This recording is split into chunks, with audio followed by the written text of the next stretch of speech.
How to make an image fill the entire page in Word. Hi everyone, it's Sophia to assist you today. Without any delay, let's jump right in. First, open MS Word, then simply click on Insert. Then click on Pictures. Add the picture you want.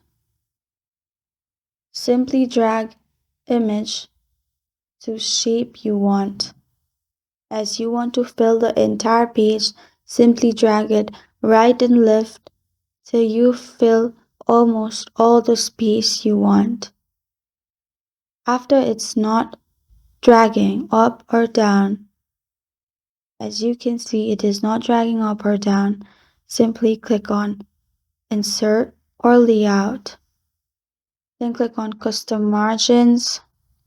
Then make sure there is no tops, left, gutter, bottoms, and anything else. Then simply click on OK and you're good to go. That's how you make an image fill the entire page in Word.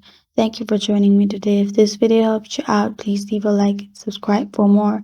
Got a question or want to suggest a topic? Comment below. And Sophia signing off until next time.